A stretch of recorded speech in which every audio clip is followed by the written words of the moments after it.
Imagine for a moment a vast open field, standing under the cold, silent canopy of late winter. The earth beneath your feet is hard, unyielding, and completely indifferent to your desires. It does not care about your hopes, your dreams, or the silent desperation of your inner ambition. It only answers to one unchangeable law: cause and effect. Plant seed in the spring, nourish it through the summer heat, and you shall harvest in the autumn. Neglect the planting, sleep through the spring, and no amount of wishing, begging, or tearing of clothes will grant you a single kernel of grain when the freezing winds return. Most men spend their entire lives in an endless, agonizing argument with this field. They stand upon the barren dirt, looking up at the sky, crying out for a harvest they never planted. They look at the hardship before them and pray for life to become simple, gentle, and forgiving. They whisper to themselves, if only the soil were softer, if only the sun were less severe, if only the winter were shorter. Do not wish it were easier. Wish you were better. Do not pray for fewer problems. Pray for more skills. Do not ask for a lighter burden. Ask for a broader set of shoulders. This is the fundamental divide of human existence.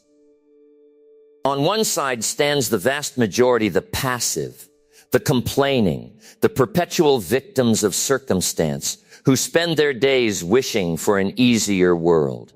On the other side stands the rare individual who understands that life is not meant to be a smooth, effortless glide, but a forge. The market does not pay for your needs. It pays for your value. Life does not respond to your desire. It responds to your capacity. If you want the conditions around you to change, you must first change the man standing in your shoes. Look at the stark binary that governs human destiny. You are either designing your life or you are resigning to it. You are either accumulating personal value or you are allowing your potential to erode through quiet neglect.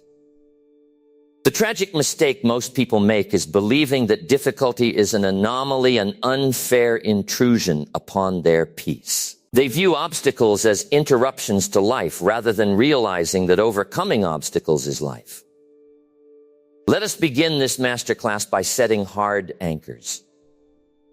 There are 4 distinct pillars required to systematically elevate your personal capacity and transcend the trap of easy wishing. Pillar 1, the law of economic equivalence. We must begin with a brutal, unvarnished truth about the world you live in. The marketplace is not a charitable institution. It is an unfeeling, accurate scale that measures one thing and one thing only: the economic value you bring to it. I once knew a man named Thomas.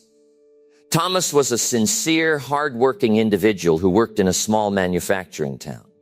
He was the first to arrive at the facility and the last to leave. Every evening, over dinner, he would complain bitterly to his family about his stagnant income. He would say, I work 10 hours a day, 6 days a week. I give this company my life. Why won't they pay me more? Why is life so difficult? What Thomas failed to realize, and what took him 10 painful years to finally grasp, was that he was being paid for his value, not his time. His time was worth $20 an hour because the task he performed could be taught to any willing stranger off the street in less than 30 minutes. His labor was easily replaceable. He was wishing for the company to pay him a fortune for a $20 skill rather than doing the hard, uncomfortable internal work of acquiring a $500 skill. If you bring $10 worth of value to the marketplace in an hour, you will receive $10. If you step back, sharpen your mind, discipline your emotions, learn the arts of strategic thought, persuasive communication, and high-level execution, and bring $500 worth of value to that same hour, you will be rewarded accordingly. The clock moves at the exact same speed for the master as it does for the novice.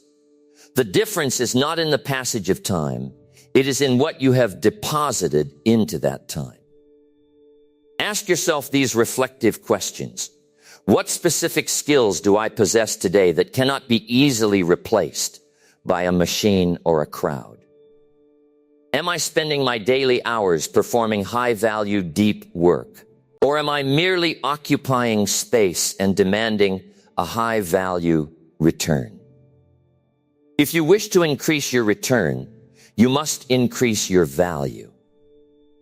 To increase your value, you must step into the forge of personal development. Pillar 2, the quadrants of personal responsibility. To walk away from the infantile wish for an easier life, you must assume absolute ownership over the 4 critical realms of your internal empire: your philosophy, your attitude, your activity, and your results. First is your philosophy. This is the ultimate steering wheel of your life. It is what you know, what you believe, and how you process information. A flawed philosophy produces a ruined life, even under the most favorable economic conditions. If your philosophy tells you that the government, your employer, or your upbringing is responsible for your current station, you have voluntarily surrendered the helm of your ship. Second is your attitude. How do you feel about your past, your present, and your future? Do you look at your past as a graveyard of failures or as a schoolroom of invaluable lessons? Do you view your future with toxic anxiety or with the calm, aggressive expectation of a builder holding a proven blueprint? Third is your activity. This is where the rubber meets the stone. What are you actually doing day in and day out? Not what are you planning to do, not what are you dreaming about doing, but what are you executing? Fourth is your results. You must examine your results with cold, dispassionate clarity. Do not rationalize a poor harvest. If the ledger shows a deficit, accept it. Do not lie to yourself to preserve your comfort. I once knew a woman named Sarah who owned a small printing firm. When digital technology began to transform her industry, her revenue plummeted. For 2 years, Sarah sat in her office and wished things would return to the way they were. She blamed the shifting market. She blamed her younger competitors, and she blamed her clients for lacking loyalty. Her philosophy was broken. She believed the world owed her continuity. It was only when she looked in the mirror and said, "The market does not owe me a living. My old methods are obsolete, and I must adapt," that her fortune reversed. She stopped wishing the market was traditional and spent 6 months studying new systems, rebuilding her business model from the ground up.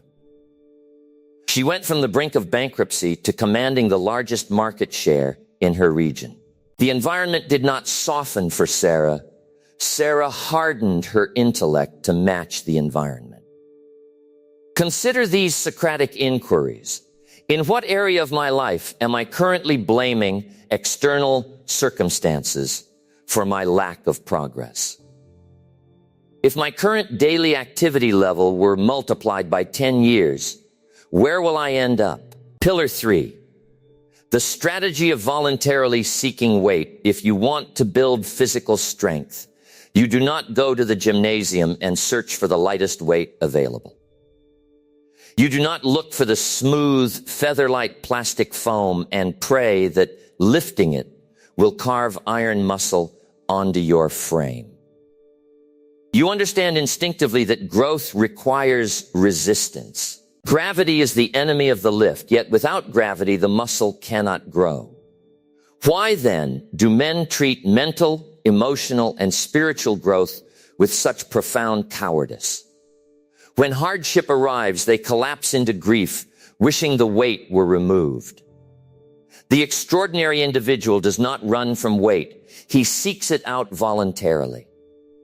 He deliberately places himself in demanding situations. He takes on heavier projects, commits to tighter deadlines, steps into difficult conversations, and forces himself into environments where he is the least knowledgeable person in the room. He knows that discomfort is the absolute tax for capability. I once knew an executive named Marcus.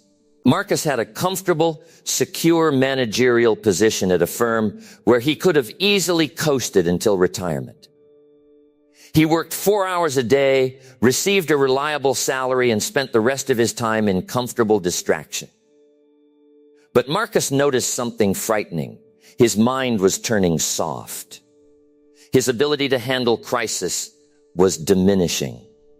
His edge was dulling. Instead of staying in that warm, slow decay, Marcus took a dramatic step. He resigned from his safe position and accepted a leadership role at an ailing, chaotic logistics company on the verge of collapse. His peers thought he was insane. The first year was a nightmare of 18-hour days, intense labor disputes, and relentless supply chain failures. 5 years later, Marcus was unrecognizable. He spoke with a quiet, undeniable authority. His strategic capacity was razor sharp. He could navigate complex corporate crises with the cool precision of a veteran surgeon. He told me later, the soft job was killing me slowly. The hard job forced me to become the man I was capable of being. Ask yourself, where have I chosen comfortable stagnation over demanding growth? What weight am I currently avoiding that, if lifted, would transform my personal capacity? Pillar 4, the cultivation of unyielding discipline. We arrive now at the final, bedrock discipline, the bridge between thought and accomplishment. Desire without discipline is mere hallucination. Wishing for capability without executing daily, rhythmic labor is the mark of a child. Discipline is not a grand, dramatic act performed once under bright lights. Discipline is the quiet, invisible accumulation of tiny, unglamorous choices made when nobody is watching. It is reading the book when you are tired. It is writing the page when you lack inspiration. It is holding your tongue when anger prompts you to speak foolishly. It is maintaining your standards when compromise would be completely unnoticed by the crowd. The pain of discipline weighs ounces. The pain of regret weighs tons. You must make peace with the small daily burdens. If you cannot discipline yourself to manage $1,000, you will never possess the capacity to manage 1,000,000. If you cannot discipline your daily schedule to yield 2 hours of focused, undisturbed creation, you will never build an empire. The small choices you make today are casting votes for the person you will become a decade from now. Do not wish for the mountain to be lower. Learn how to climb. Do not wish for the storm to be milder. Learn how to sail through the gale. Do not wish for life to be easier. Build yourself into an undeniable force of character, skill, and unshakable discipline.